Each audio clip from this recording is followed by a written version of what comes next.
राधे राधे दोस्तों, आज हम आपको सुनाएंगे 4 भाइयों की लड़ाई में क्यों भगवान शिव को आकर न्याय करना पड़ा। सतयुग, त्रेतायुग, द्वापर युग और कलयुग, चारों भाई आपस में क्यों लड़ने लगे थे।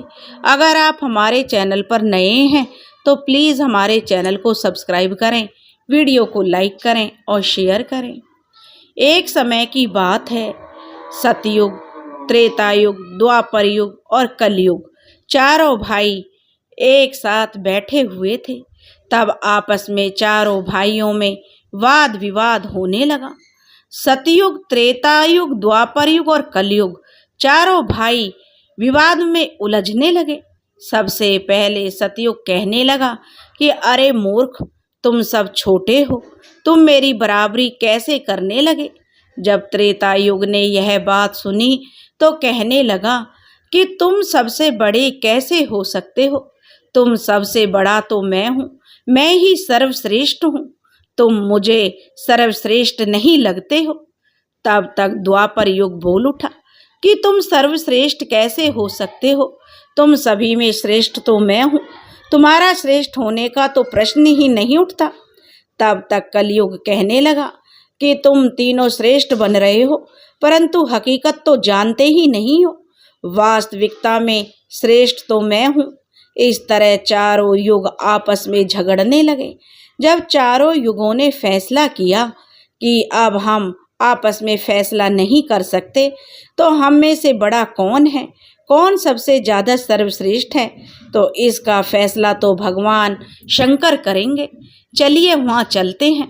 भोलेनाथ ही आदि और अनंत हैं।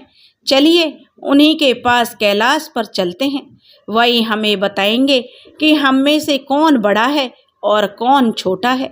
इसका निर्णय स्वयं भोले शंकर करेंगे, इसका निर्णय हम नहीं कर सकते। चारों युगों ने मिलकर योजना बनाई कि चलिए कैलाश पर चलते हैं। चारों भाई कैलाश पर्वत पर चले जाते हैं। जब वह कैलाश पर्वत पर पहुंचते हैं तो द्वारपाल उन्हें रोक लेता है।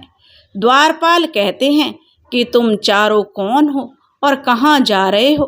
तो चारों भाई कहने लगे कि हम चारों युग हैं और हमें भगवान शिव से मिलना चाहते हैं। उन्हें हमारे आने की सूचना दीजिए कि चारों युग आपसे मिलना चाहते हैं। स्वयं नंदीश्वर महाराज भगवान शिव के पास आए और भगवान शिव से कहने लगे, हे प्रभु, हे कैलाशपति, आपसे चारों युग मिलना चाहते हैं। भगवान शिव कहने लगे कि उन्हें सम्मान सहित हमारे समक्ष ले आओ। भगवान नंदीश्वर चारों युगों को लेकर पहुंच जाते हैं भगवान शिव के पास। भगवान शिव ने चारों को सम्मान सहित अपने दरबार में बैठाया और चारों भाई भगवान शिव को प्रणाम करने लगे। तब भगवान शिव ने चारों युगों से कहा, आप सभी का हमारे दरबार में, हमारे कैलाश पर स्वागत है। कहो तुम्हारे आने का क्या कारण है। तुम तो स्वयं ही काल चक्र हो, तुम तो स्वयं ही समय हो, फिर ऐसा क्या कारण है कि तुम्हें हमारे पास आना पड़ा। चारों युग कहने लगे, हे सृष्टि के रचयिता, हे भगवान शिव, हम चारों में विवाद खड़ा हो गया है और हमें उस विवाद का समाधान नहीं मिल पा रहा है, इसलिए हम आपके पास आए हैं। अब हम आपसे निवेदन करते हैं और गुहार करते हैं कि हे भगवान, आप ही हमारा फैसला करें, आप हमारा न्याय करें और हमें बताएं कि हम चारों में सबसे बड़ा कौन है, हम चारों में सबसे ज़्यादा सर्वश्रेष्ठ कौन है। भगवान शिव कहते हैं कि इसका फैसला तो तब होगा जब आप चारों अपना फैसला सुनाएंगे।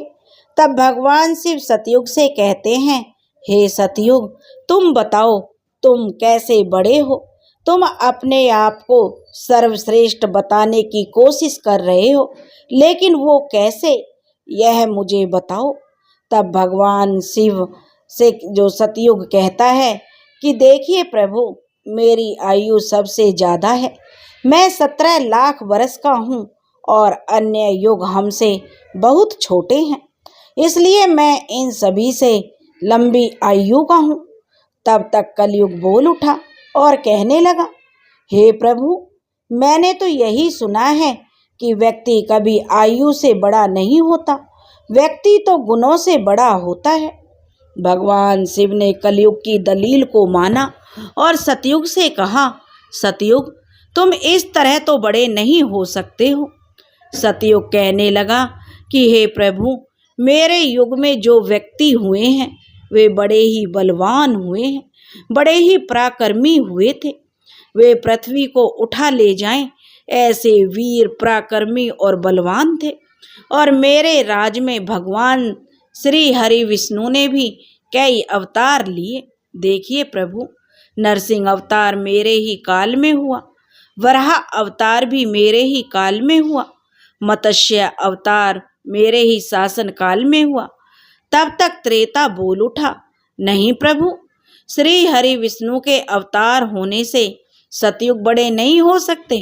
हे प्रभु, अवतार तो मर्यादा पुरुषोत्तम श्री राम का मेरे काल में भी हुआ था, जिन्होंने संसार को मर्यादा का पाठ सिखाया।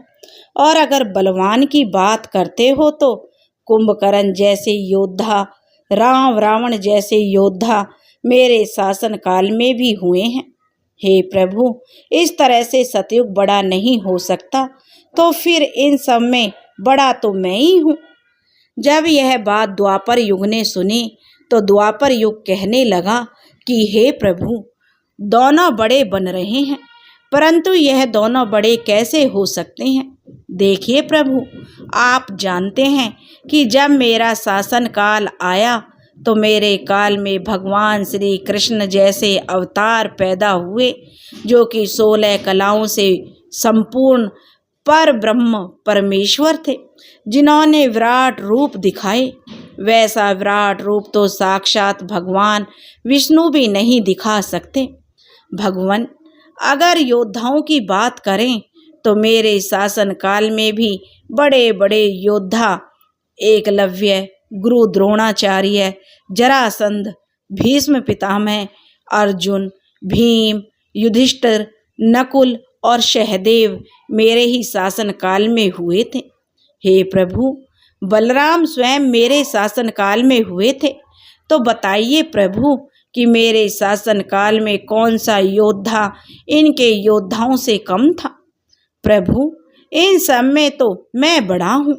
तब तक जो कलयुग कहने लगा कि हे प्रभु, इनके शासन काल में जो योद्धा हुए हैं, अवतार जितने भी हुए हैं, उनमें कई कमजोरी पाई गई थी।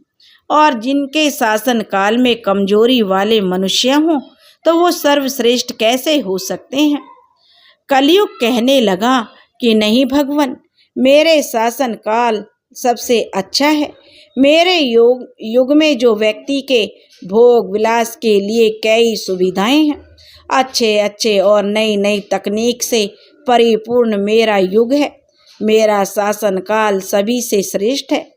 तब भगवान शिव ने चारों युग, सतयुग, त्रेता, द्वापर और कलयुग की वाणी सुनी और चारों के उत्तर सुने और चारों की बहस भी सुनी।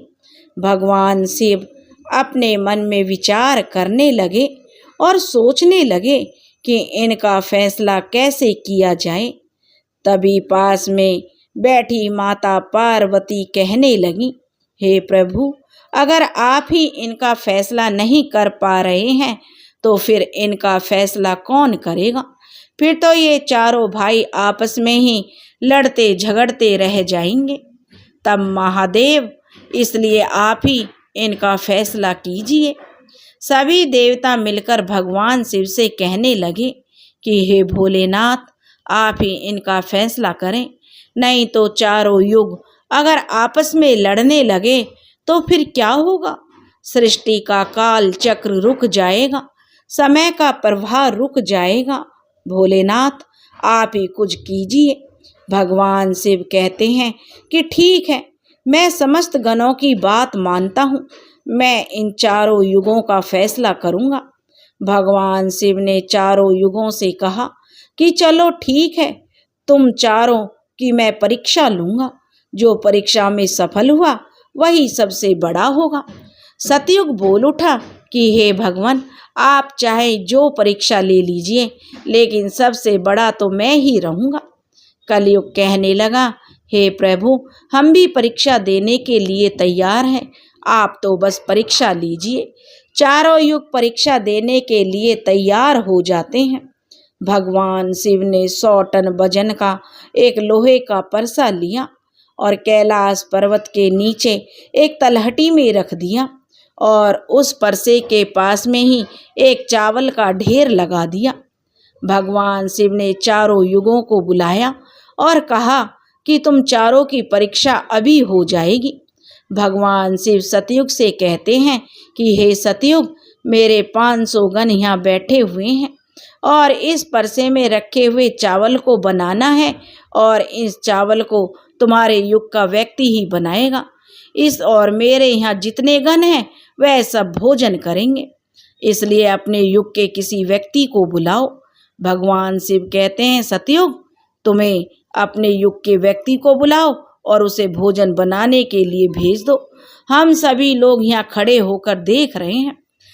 तब भगवान शिव की बात सुनकर सतयुग ने जो सुनी तो एक बहुत बड़ा बलवान योद्धा अपने युग का सतयुग ने बुलाया और कहा कि जा बेटा, इस परसे में चावल बना और बना करके भगवान शिव के सभी गणों को भोजन कराओ। अपने महाराज का आदेश सुनकर के सतयुग का आदमी चलता है और वहाँ आकर के देखता है कि उस परसे का भार 100 टन से ऊपर है, हजारों मन से ऊपर का परसा है। पर वह तो सतयुग का व्यक्ति था, वह बड़ा ही बलवान था। उसने एक बहुत बड़ी भट्टी खोदी। भट्टी खोदने के बाद पेड़ों को तोड़ तोड़ के लाया और उसने अग्नि जलाई। अग्नि जलाने के बाद परसे को एक हाथ से उठाया और उठा करके भट्टी पर रख दिया और चावल उठाया और परसे में डाल दिया, पानी डाल दिया और चावल बना दिया। जब बहुत विशाल परसा में चावल बन गया तो उस व्यक्ति ने, जो सतयुग का था, समस्त गणों को बैठाया, पत्तल दिया और चावलों से भोजन परोस दिया।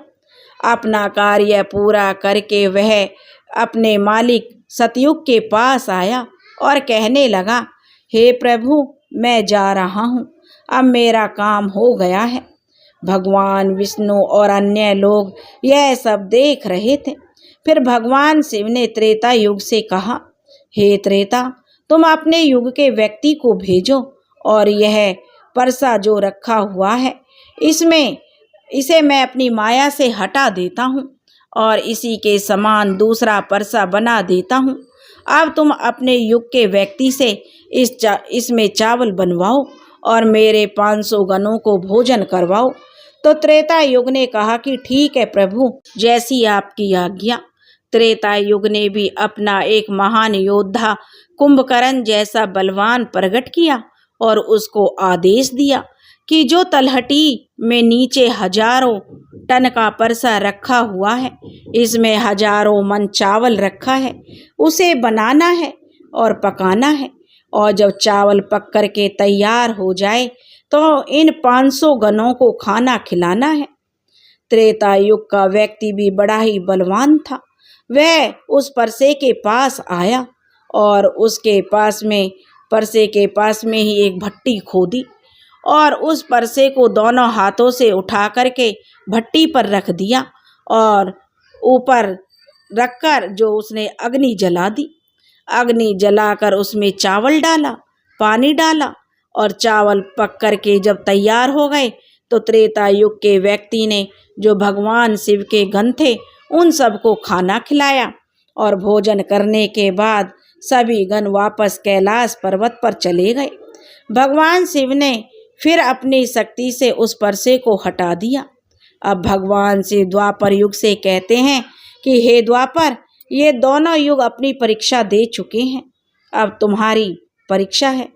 देखिए, मैं इतना ही बड़ा परसा उसी तलहटी में रख देता हूँ, उसमें हजारों मन चावल रखे हुए हैं।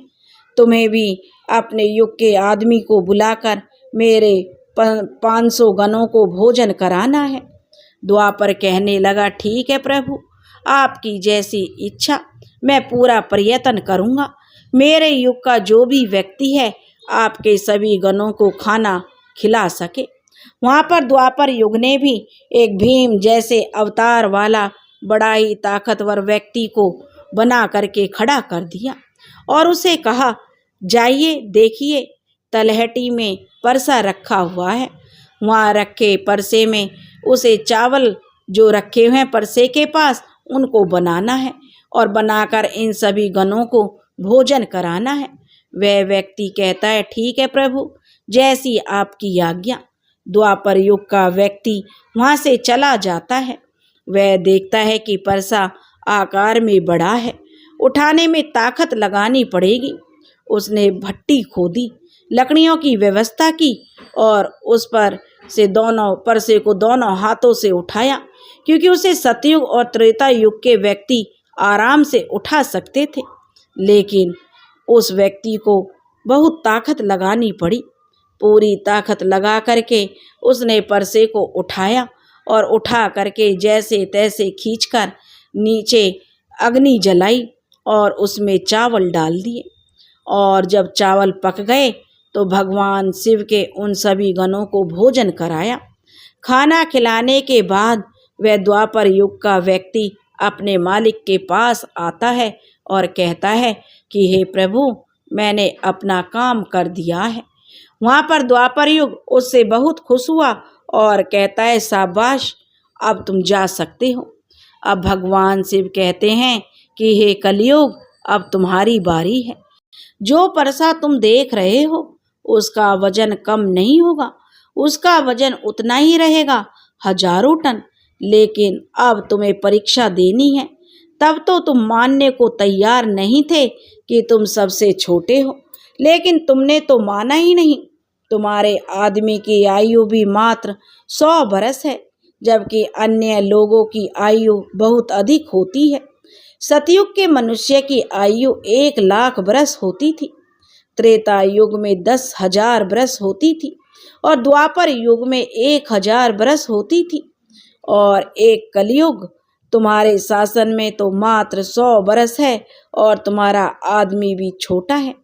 जब भगवान शिव की बातें कलयुग ने सुनी तो कलयुग कहने लगा, हे प्रभु, मैं मानता हूँ आपकी बात, यह ठीक है, लेकिन पहले ही आप मुझे इस तरीके से हताश मत कीजिए प्रभु। आप तो न्याय करते हैं, सबको मौका दिया जा रहा है, तो हम भी परीक्षा देकर देखेंगे। यदि हमसे नहीं हो पाया तब जाकर हम मानेंगे। तब भगवान शिव कहते हैं, ठीक है, तुम अपना आदमी बुला लो। फिर भगवान शिव कहते हैं कि यह परसा जो तुम देख रहे हो यह 1000 टन का है, वहाँ चावल रखा है। यह 1000 टन का परसा है और इसमें इतने ही चावल रखे हुए हैं। तुम्हारा व्यक्ति क्या करेगा? कलयुग कहता है कि हे प्रभु, ठीक है, आप मेरा तमाशा तो देखिए। फिर तीनों युग हंसने लगे। भगवान शिव भी उसकी बात को सुनकर अचंभित थे। भगवान शिव सोच रहे थे, क्या कलयुग का व्यक्ति इतने 1000 टन के परसे को उठा पाएगा? कलयुग ने बड़े ही बुद्धिमान व्यक्ति को पैदा किया। बड़ा ही तीव्र व्यक्ति था, बहुत ज़्यादा सोचने वाला व्यक्ति था। सभी गुणों से संपन्न व्यक्ति को कलयुग में पैदा किया और पैदा करके व्यक्ति से कहा, बेटे, तुम अपनी शक्ति दिखाओ, परीक्षा का समय है। यदि तुम इसमें असफल हो गए तो मैं सबसे छोटा हो जाऊंगा। वह व्यक्ति अपने महाराज से कहता है, महाराज, आप इसे जो परसे की बात करते हो, एक परसे की, अरे ऐसे 1000 परसे अगर मेरे सामने हों तो भी परेशानी की कोई बात नहीं है। जब उस व्यक्ति की बातें उन तीनों युगों ने सुनी तो वे हंसने लगे। कह रहे थे कि छोटा सा व्यक्ति जिसकी लंबाई मात्र 3 हाथ है, यह क्या करेगा? जबकि हमारे युगों के मनुष्य की लंबाई तो बहुत हुआ करती थी। यह बात बिल्कुल सच है। सतयुग के लोगों की लंबाई 21 हाथ और त्रेता युग के व्यक्ति की लंबाई 14 हाथ और द्वापर के युग के व्यक्ति की लंबाई 7 हाथ थी और कलयुग के व्यक्ति की लंबाई लगभग 3 हाथ होती है। कलयुग कहता है कि आप बस देखते रहिए, मैंने अपने व्यक्ति को भेज दिया है। कलयुग का आदेश पाकर वह कलयुग का तीव्र बुद्धि वाला व्यक्ति उस तलहटी में आया। तलहटी में आकर उसने देखा परसे का वजन तो बड़ा ही विशाल है, उसे मैं उठा नहीं पाऊंगा।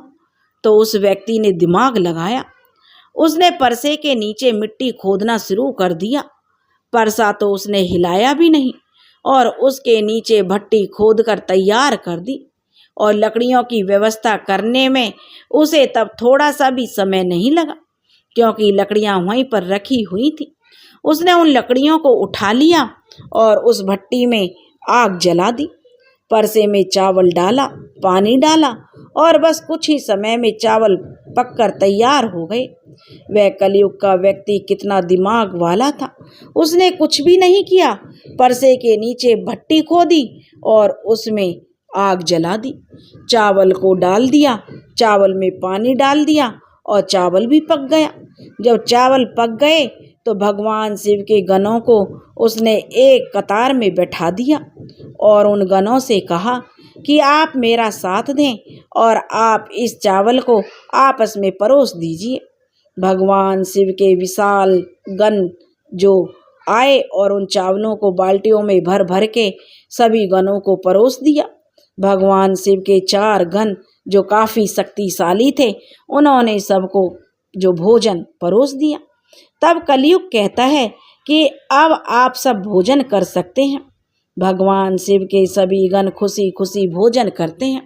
कलयुग के मनुष्य ने उन शेष गणों को भी भोजन कराया जो 4 उसकी सहायता के लिए आए थे। और उस परसे को फिर उस कलयुग के व्यक्ति ने साफ किया और परसा वहीं छोड़ दिया। और अब उसका काम पूरा हो गया और वह अपने महाराज कलयुग के पास आया और आकर के कलयुग से कहने लगा, हे प्रभु, मैंने आपका काम कर दिया है। कलयुग बहुत खुश था, कहने लगा, शाबाश, आपने मेरी लाज रख ली, आपने मेरी परीक्षा पास कर ली।